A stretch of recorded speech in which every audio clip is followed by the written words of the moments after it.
mnataka kusimama kura, mujue hapa kuna kura bila kusikiza maneno yetu. Na wale wanajaribu kutishia wazee wetu wa mtaa, tuko na nyinyi. Na sisi hatuogopi. Kuzaliwa ni siku moja, kufa ni siku ya pili.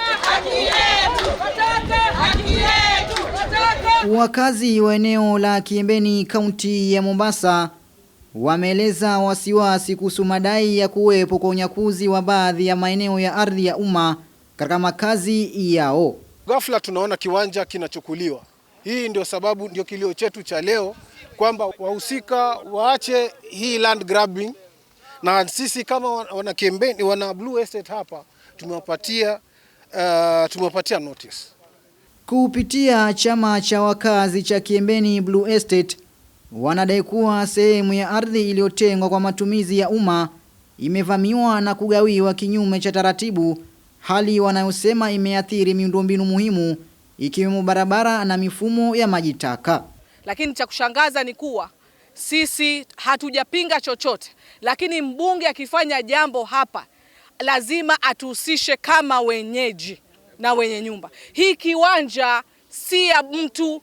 Hii ni kiwanja tulivyonunua hizi manyumba, tulioneshwa kwa title deed zetu kwa hapa kutakuwa na police station, kutakuwa na petrol station, na kutakuwa na kanisa, na kunakuwa na msikiti.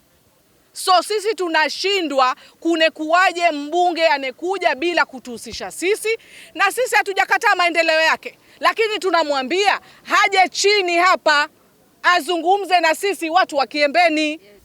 Wakazi hao pia wameeleza kutoridhishwa na mpango wa ujenzi wa shule ya msingi ndani ya eneo hilo, wakihusisha mchakato huo na mbunge wa Kisauni Rashid Juma Bezimba, wakidai haukuzingatia ushirikishwaji wa umma wala tathmini ya athari za mazingira. Mpaka tuambiwe kinagobaga kuwa ni shule inajengwa na ni maendeleo. Kwa sababu sisi tumechoka, inafika tu ana action mpaka hiyo siwa system iko hapo inavunjwa. Ikivunjwa hizo siwa zitaenda wapi? Kwa wananchi wa Bombo. So tunasema ni vizuri serikali na zile court orders ziko hapo zikaweze kuheshimiwa, na serikali iweze kufanya kazi yao vile inafaa. Na maendeleo, hatukatai maendeleo, lakini lazima tuambiwe ni maendeleo gani tunaletewa kama wakazi wa Bamburi wote. Aidha, wameelekeza kidole cha lawama kwa msanidi wa eneo hilo Misri Mulji wa Fort Properties kuwa ameshindwa kusimamia ipasavyo upangaji wa makazi hayo. Hizi nyumba zote developer amejenga, lakini hakuacha nafasi ya public utilities. Alafu ghafla tunaona kiwanja kinachukuliwa.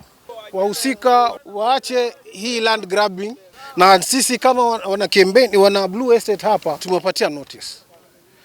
Tumempatia notice developer 7 days afanye vile tulivyosema, na tumepatia security apparatus hapa wa evict wale land grabbers, tumewapatia 2 days 48 hours, ama sivyo tutakuja tutatoa sisi wenyewe hapa. Na the political class pia tumeweka on notice. Unajue kwamba hapa kuna kura zenu hapa kwa familia 10,000. Kwa hivyo msipotuona sasa, na sisi tunajua cha kufanya wakati utakapofika. Sasa wakazi wa eneo hilo la Kiembeni wamezitaka asasi husika kuingilia kati na kutoa suluhu mwafaka ndani ya saa 48. Hawa tulizosema pale, barua hii ndio hii ya malalamiko wameireceive, unaiona imepigwa mstamp, na hii hapa ndio court order.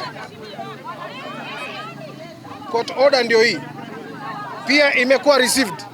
Kwa hivyo wamekubali our 2 days notice.